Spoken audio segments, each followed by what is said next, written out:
Pourquoi vous tombez amoureux de la mauvaise maison? Parce que vous ne regardez pas correctement.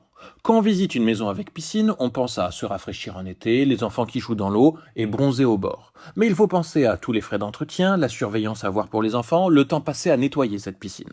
Quand on visite une maison avec une belle hauteur sous plafond, on pense à l'espace intérieur, les volumes, l'ambiance Versailles. Mais il faut penser à la complexité à changer les ampoules, l'augmentation de la facture de chauffage et la chaleur qui monte.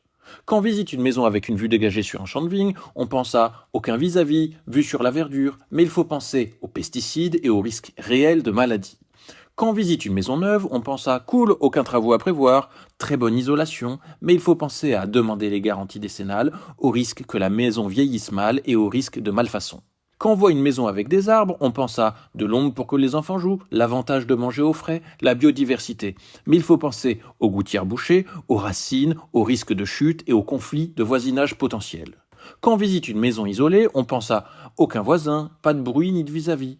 Mais il faut penser aux risques plus importants de cambriolage et au fait qu'il y ait un assainissement individuel. Quand on visite une maison ancienne, on pense au charme, au cachet, mais il faut penser à ce que la rénovation soit plus onéreuse et que les sols ne sont pas toujours droits. Quand on visite une maison semi-enterrée, on pense il fait frais en été, il fera moins froid en hiver, mais on oublie de penser à l'obscurité, au risque d'humidité et au surcoût en cas de travaux. Parce que dans chaque maison se cachent des pièges, et sur cette chaîne, je vous les explique un par un avant que vous ne les découvriez après l'achat, pour éviter que le rêve de devenir propriétaire ne se transforme en cauchemar.